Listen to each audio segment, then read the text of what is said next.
Right, 22 June 2025, and today is a Sunday.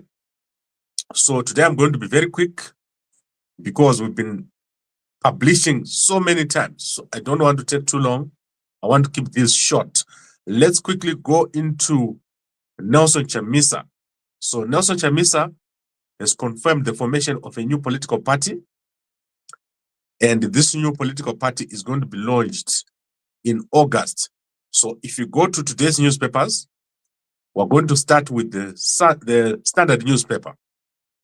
And the Standard newspaper is confirming that Nelson Chamisa is going to be forming a new political party, and that new political party is going to challenge Mnangagwa very hard. So, as you are aware, Chamisa had left politics, and now he's back, and he says he is going to start the new. So go check it out in the Standard newspaper.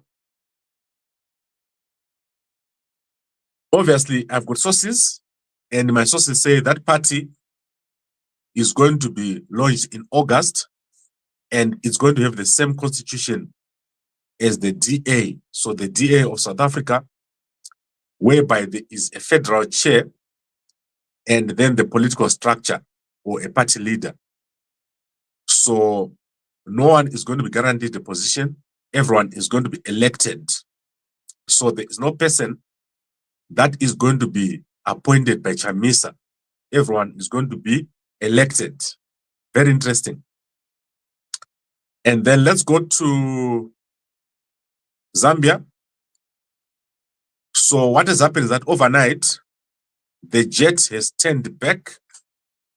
So the jet has turned back. So let me show you what has happened. So the jet that went to Equatorial Guinea turned back and is now back in South Africa. It's now sitting at Lanseria Airport again over here. So you can see that it arrived at 9 p.m. when I was talking to you here yesterday. So the jet is back in South Africa. And what has also happened is that negotiations have restarted between President Hakainde Hichilema and the family of Lungu. So overnight, there's been an announcement by the PF party that a new delegation has been sent from Zambia to negotiate with the family of Lungu. And this is led by the family of the former president, Pakili Muluzi. So that is what has happened overnight. There is now a new negotiation taking place, and we are likely to get a new negotiation which will result in the current situation being resolved. So as you can see here, the jet traveled to Equatorial Guinea and arrived in Malabo here, and then was turned back. It was turned back by the guys in Equatorial Guinea. They did not allow them to go past or land or do anything in Equatorial Guinea. Very interesting. So you have a situation now where negotiations have restarted, and we'll see what happened. What is the outcome of that? So just 1 second.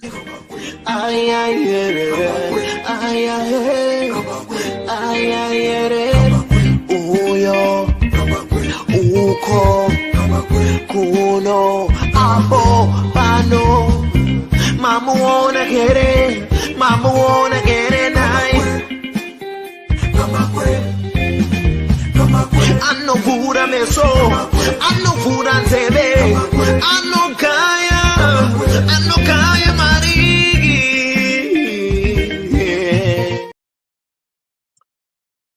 Right, so the situation in Zambia is now just about to be resolved. A new delegation is now in South Africa after being sent by President Hakainde Hichilema. So negotiations have restarted, and it's being led by President Pakili Muluzi, according to the information provided by the PF party on their website. So you can go and check out the PF party. They've confirmed that a new negotiation is taking place. And obviously, as I said last night, There is no way that the South Africans are going to allow Lungu to be buried in South Africa. You're not going to see that. And the jet has already come back. So it's just a matter of maybe today we're going to have a resolution and the body can fly back to Zambia. It's not going to happen. They will never bury here in South Africa. It won't happen. You can be assured of that. Then let's go into Africa stories. We're going to start with South Africa. The Gupta compound is going to be going on auction, and this is going to happen on Tuesday. So the Guptas were involved in state capture in South Africa, and they left a compound, a multi-million rand compound in Saxon World, Johannesburg. And this compound is going to be going on auction on Tuesday. It is estimated that it will cost, or it will go on auction for 31 million rands. So according to the Sunday Times newspaper, residents are saying they hope that people who buy this property won't build a hotel. So they're hoping that they'll keep this as a private house. This place was lying with no one inside and was now an eyesore in the neighborhood. So they're very happy that it's going to be bought. But they also said that potentially it can become a hotel, which will bring a lot of traffic on this area. Then staying in South Africa, Zimbabwean kingpin Simon Rudland has now been provided banking services by Bank Zero. Their company was denied banking services after the Gold Mafia documentary, and now they've been allowed to bank by the bank called Bank Zero. It's a new bank, and the co-founder of that bank is Lizane Human. She has confirmed that Rudland and his company, Rappa Resources, have been allowed to bank. They are into gold mining and are closely linked to Zimbabwe President Emmerson Mnangagwa through gold dealing. So that is Simon Rudland. Is also an owner of a big tobacco company. So he's a big player in the tobacco sector in the region. So they've allowed him to bank at Bank Zero after his bank accounts at other banks were closed and they didn't have a bank. So Rappa Resources is into a lot of mining, and he also owns Gold Leaf Tobacco Corporation, a major player in South Africa's tobacco industry. So they've allowed him now to bank. Simon Rudland is a controversial figure, and this is obviously a big story in South Africa today, that why did they allow him to open a bank account?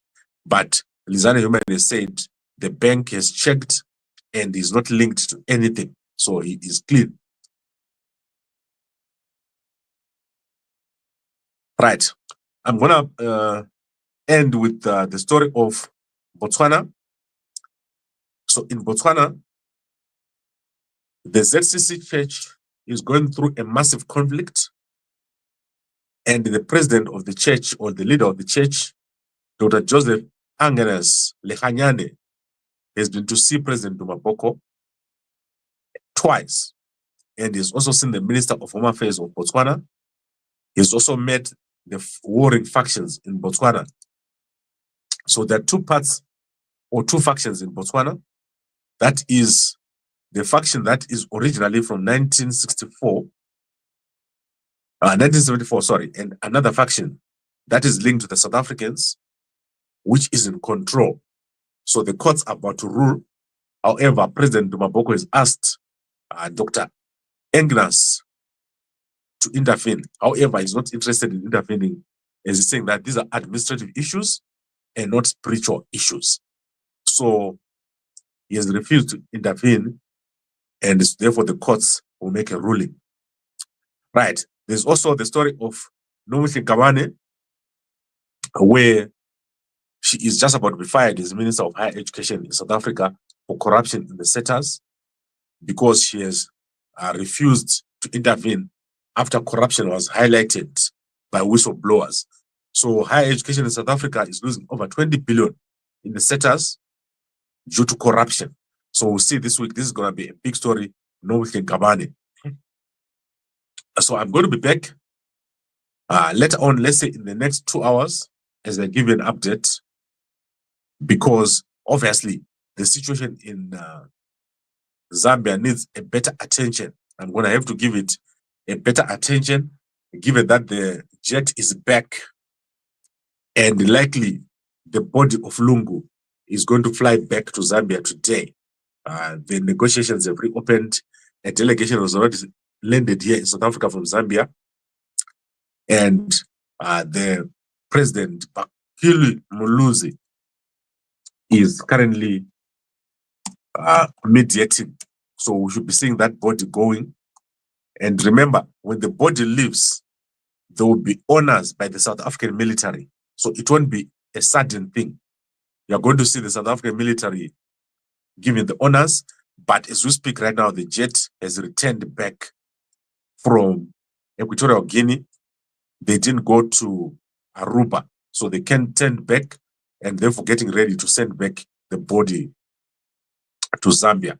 I would like to thank all of you for watching, and I'll see you again within the next 2 hours as I give you updates throughout the day on what is happening over here in South Africa. Thank you very much, and I'll see you within the next 2 hours, and a good day to you.